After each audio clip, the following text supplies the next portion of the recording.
that office before you. I'm finishing up my last week now, as a matter of fact, so I know it can be a bit overwhelming, but I'm here to tell you there's nothing to worry about. You'll be fine. So let's just focus on getting you through your first week, okay? Let's see. First, there's an introductory greeting from the company that I'm supposed to read. It's kind of a legal thing, you know.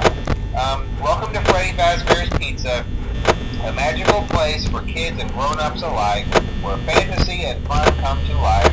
Fazbear Entertainment is not responsible for damage to property or person. Upon discovering that damage or death has occurred, a missing person report will be filed within 90 days or as soon as property and premises have been thoroughly cleaned and bleached and the carpets have been replaced. Blah, blah, blah. Now, that might sound bad, I know, but there's really nothing to worry about. The animatronic characters here do get a bit quirky at night, but do I blame them? No.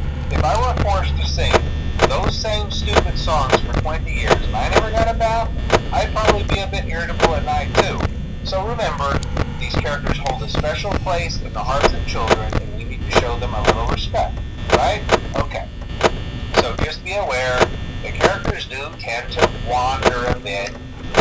They're left in some kind of free roaming mode at night. Something about their servos locking up if they get turned off for too long. They used to be allowed to walk around during the day too, but then there was the bite of 87. Yeah, it's amazing that the human body can live without the frontal lobe, you know? Now concerning your safety, the only real risk to you as a night watchman here, if any, is the fact that these characters, if they happen to see you after hours, probably won't recognize you as a person. They'll most likely see you as a metal endoskeleton without its costume on. Now, since that's against the rules here at Freddy Fazbear's Pizza, they'll probably try to forcefully stuff you inside a Freddy Fazbear suit. Now, that wouldn't be so bad if the suits themselves weren't filled with cross beams, wires, and animatronic devices, especially around the facial area. So you can imagine how having your head forcefully pressed inside one of those could cause a bit of discomfort and death. The only parts of you that would likely see the light of day again would be your eyeballs and teeth when they pop out the front of the mask. Yeah, they don't tell you these things when you sign up. But hey, first station of the breeze. I'll chat with you tomorrow. Check those cameras and remember to close the doors only if absolutely necessary. Gotta conserve power. Alright, good night.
saved the day too.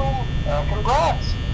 I won't talk quite as long this time since Freddy and his friends tend to become more active as the week progresses.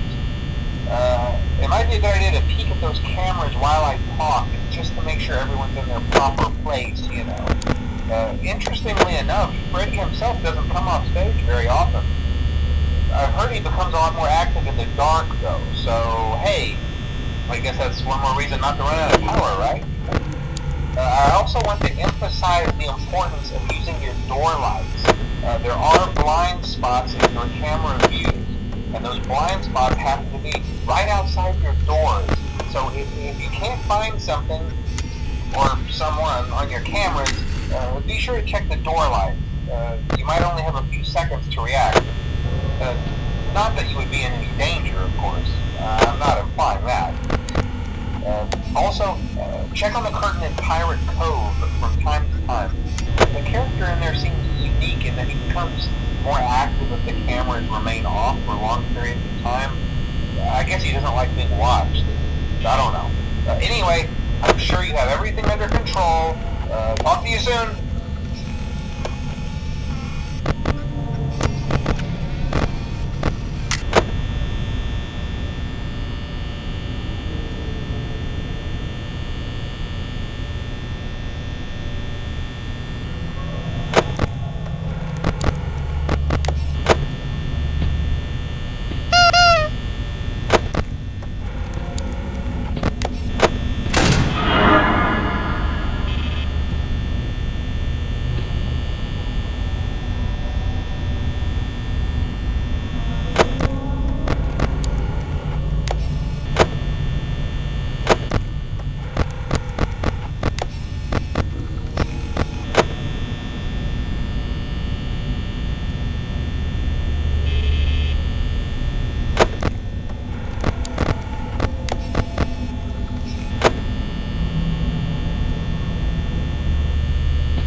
dum dum dum dum dum dum dum